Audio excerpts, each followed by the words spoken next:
আপনাকে আমার একটা কথা বলার আছে। হ্যাঁ বলো না। মা, আমি চাই আমার আর ঝিনুকের বিয়ের শপিংটা আমরা একসাথে এক জায়গা থেকে করব আজই।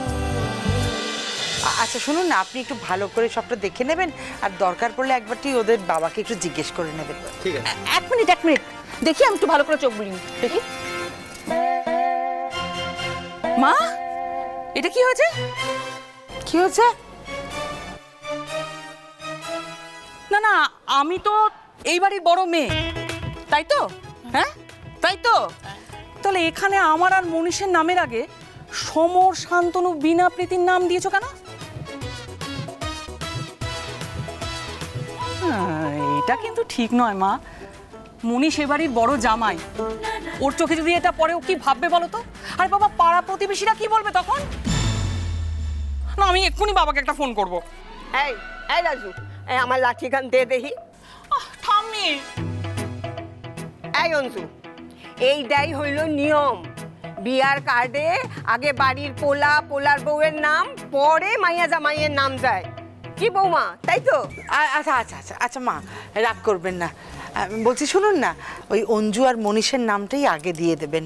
ওরা তো সবাই আমাদের সন্তান, কি যায় আসে বলুন তো? মানে নাম আগে পরে হলে কি মহাভারত অশুদ্ধ হবে আমাকে বলতো? একদমই তাই, আমি ঠিক করে দিই। এ দে তো, আরে দে না বাবা।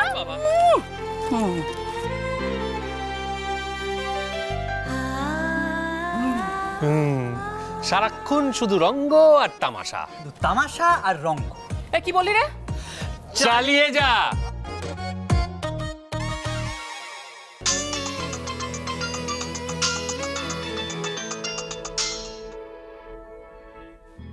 হ্যালো মা নমস্কার। সম্রাট, হ্যাঁ বলো বাবা। আপনাকে আমার একটা কথা বলার আছে। হ্যাঁ বলো না। মা, আমি চাই আমার আর ঝিনুকের বিয়ের শপিংটা আমরা একসাথে এক জায়গা থেকে করব আজই। আপনারা একটা কাজ করুন, আপনারা কলকাতায় চলে আসুন। কলকাতা?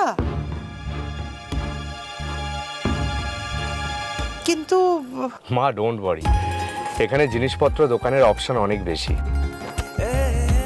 আমরা আজই বিয়ের সবকিছু সেরে নিতে পারবো। আপনারা বিকেলের দিকে চলে আসুন। আচ্ছা আচ্ছা আচ্ছা ঠিক আছে, হ্যাঁ রাখছি। হ্যাঁ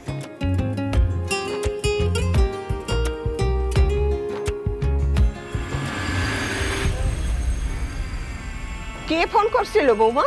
সম্রাট। ও, তা কি কইতেছে? ও বলছে বিয়ের সমস্ত কেনাকাটা ও এক জায়গা থেকে করতে চায়।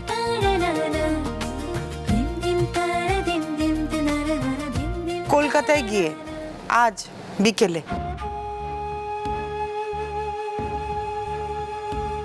মানে মা বলছে শ্রীরামপুর থেকে করলে হতো না? এখানে তো আমাদের সব দোকান সব চেনা জানা আছে, শাড়ির, গয়নার।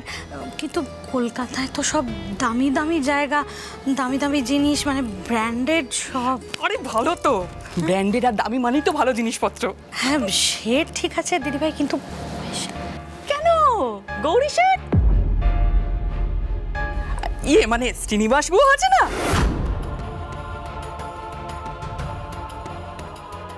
মা, তুমি বাবাকে একবার ফোন করে বলে দাও না। দাঁড়া দেখছি।